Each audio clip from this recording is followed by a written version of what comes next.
सभी साथियों को राम राम नमस्कार। उम्मीद करता हूं आप सभी बहुत ही बढ़िया होंगे। आप सभी को पता है कि एसएससी जीडी कांस्टेबल 2024 की भर्ती को लेके अलग अलग शिफ्ट के टोटल 81 शिफ्ट का एग्जामिनेशन कैंसिल किया गया है। अब इसके बाद बहुत सारे बच्चों के दिमाग में अलग अलग तरीके के सवाल आ रहे हैं, जैसे कि क्या सभी शिफ्ट का एग्जामिनेशन कैंसिल हो सकता है, और क्या ये पेपर जो कैंसिल हुआ है इसका रीजन क्या है, क्या इसका रीजन पेपर लीक होना है या इसके अलावा कोई अन्य रीजन है। तो पूरी जानकारी आप सभी को मिल जाएगी, तो वीडियो को आप लास्ट तक जरूर देखिएगा। तो वीडियो पसंद आए तो वीडियो को लाइक शेयर करके चैनल को सब्सक्राइब कर लें और बेल आइकन पे प्रेस कर लें, ताकि फ्यूचर में आने वाली हर एक अपडेट का नोटिफिकेशन आपको सबसे पहले मिलता रहे। आगे बढ़ते हैं और आप सभी को वन बाय वन करके मैं पूरी जानकारी यहाँ पे प्रोवाइड करा देता हूँ, जिससे कि आपके दिमाग में जो भी सवाल चल रहे हैं वो सभी सवालों के जवाब आपको स्पष्ट रूप से मिल पाए। सबसे पहले तो आप सभी ने ये नोटिस देख ही लिया होगा, जिसमें आप सभी को बताया गया है कि अब इसका जो री एग्जामिनेशन होगा वो 30/3/2024 को यानी 30 मार्च 2024 को होने वाला है। और यहाँ पे जो रीजन बताया गया है वो बताया गया है टेक्निकल रीजन, कि कुछ स्पेसिफिक वेन्यू है जिसके टेक्निकल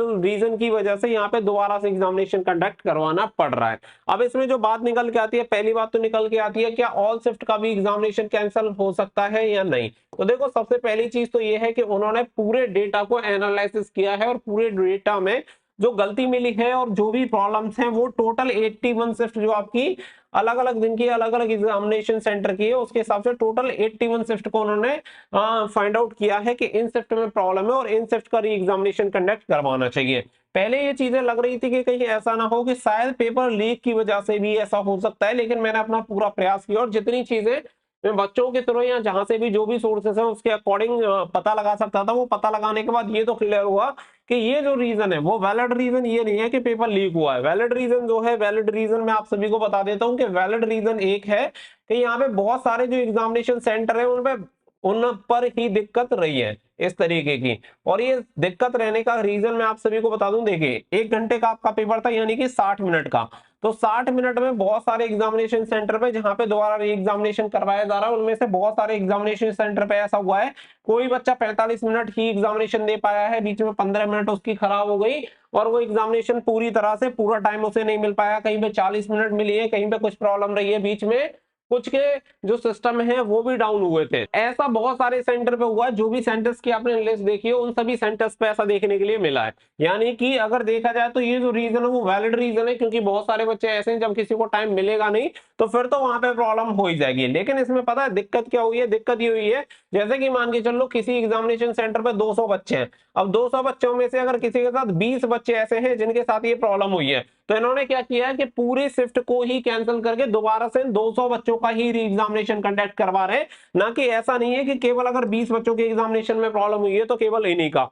और एक्चुअल में हुआ भी यही है कि इनमें से 180 बच्चों का तो पेपर बिल्कुल ठीक ठाक चला है, सिस्टम सारी जो चीजें हैं प्रॉपर काम करिए, केवल इन 20 बच्चों की वजह से ही पूरे शिफ्ट को और पूरे जो एग्जामिनेशन सेंटर है उसे रद्द करके दोबारा से एग्जामिनेशन हो रहा है। यानी कि जिस शिफ्ट का रद्द हुआ है उस शिफ्ट के सभी बच्चों को दोबारा से पेपर देना पड़ेगा। तो यहाँ पे जो मेन रीजन है वो यही निकल के आ रहा है कि जो कुछ बच्चे हैं जिनके पेपर में ये प्रॉब्लम हुई थी, इसी की वजह से ये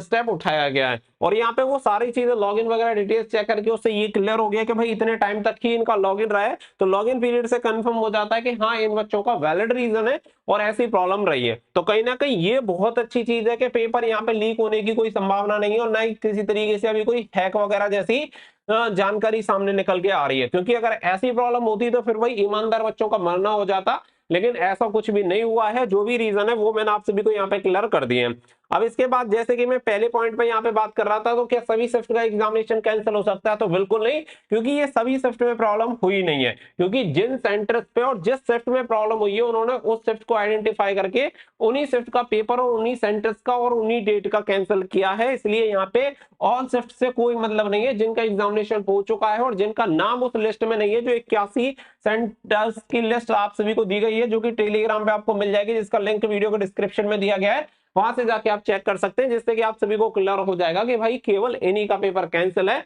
तो सभी का पेपर कैंसिल नहीं होने वाला है। तो ये चीज क्लियर है कि जो भी बच्चे हैं वो अपनी तैयारी रखें आने वाले स्टेजेस की, ताकि उन्हें कोई दिक्कत ना हो। तो यहाँ पे 2 पॉइंट आप सभी के मेन जो है वो क्लियर हो गए कि पहली बात तो सभी शिफ्ट का एग्जामिनेशन कैंसिल नहीं हुआ है और ना ही होने वाला है। नंबर सेकंड जो चीज है, पेपर लीक नहीं हुआ है, जो प्रॉब्लम रही है वो दूसरी वाली प्रॉब्लम है जो कि मैंने आप सभी के साथ शेयर कर दी है, और ऐसा किसी भी बच्चे ने कोई रिपोर्ट नहीं किया है जितनी भी चीजें मैंने बच्चों से डेटा भी कलेक्ट करने का प्रयास किया, तो ज्यादातर सभी बच्चों ने यही चीजें बोली है कि सर ऐसी सिस्टम में प्रॉब्लम रही थी जिसकी वजह से ये हुआ है, और उनका पेपर कैंसिल भी नहीं हुआ है। अब यहाँ पे अगर आगे बढ़े तो आगे देखो दो तीन चीजें और हैं, जैसे कि बहुत सारे बच्चों को फिजिकल को लेके भी अब कंफ्यूजन हो सकता है कि भाई अगर ये सारी चीजें हो रही हैं तो ये सब अब डिले हो सकता है। अब आप एक चीज समझिए कि अभी रिसेंटली आप सभी को पता है कि यूपीएससी का एग्जामिनेशन होने वाला था, सिविल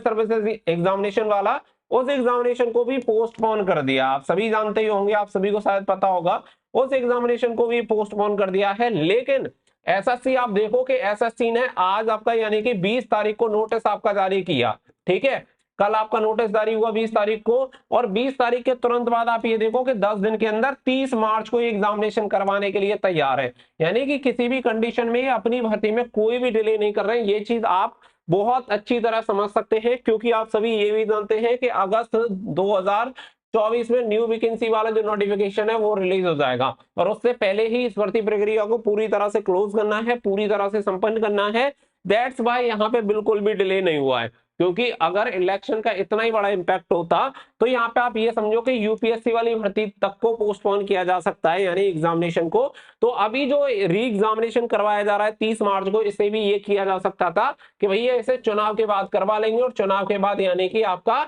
जून के बाद ये एग्जामिनेशन होता, लेकिन ऐसा आपको देखने के लिए नहीं मिल रहा है। तुरंत ये भर्ती कंप्लीट हो रही है। कुछ भर्ती ऐसी होती है जो कि टॉप प्रायोरिटी में लेकर करवाई जाती हैं, उसके कुछ वैलिड रीजन होते हैं जो कि मैंने आप सभी को बता दिया है। अगर 2024 वाली भर्ती नहीं होती तो हो सकता है कि ये वाला जो एग्जामिनेशन है वो चुनाव के बाद होता, री एग्जामिनेशन, तो फिजिकल भी आराम से होता। और देखो भाई, तैयारी तो आपको करनी पड़ेगी, फिजिकल आपको करना ही है, बिना फिजिकल करे अगर नौकरी लग रही है तो बिल्कुल फिजिकल की तैयारी मत करो। और अगर मेरे ये कहने से तकलीफ है कि तुम फिजिकल की तैयारी कर लो, तो भाई इसके लिए मैं बिल्कुल माफी चाहता हूँ, आप बिल्कुल मत करो, आपकी मर्जी है। लेकिन मैं जैसा कि आप सभी को कहता हूं कि मैं आपको अपना छोटा भाई बहन मान के ही सारी जानकारी देता हूं, तो उसी के अनुसार मैं आप सभी को बोल रहा हूं कि फिजिकल की तैयारी करो। 47 लाख में से मात्र 26,140 कैंडिडेट भर्ती होने हैं। अगर उनमें से आपको एक बनना है तो उसके लिए एक्स्ट्रा मेहनत आपको करनी पड़ेगी, तभी जाके सफलता मिलेगी। तो ये सारी चीजें एकदम से आपके दिमाग में क्लियर रहनी चाहिए। ऑल शिफ्ट का एग्जामिनेशन कैंसिल नहीं हो रहा है, बाकी का बहुत ज्यादा कोई फर्क पड़ने वाला नहीं है। अच्छी बात है कि जिन बच्चों के साथ दिक्कत हुई थी उन सभी को दोबारा से मौका मिल रहा है, अदरवाइज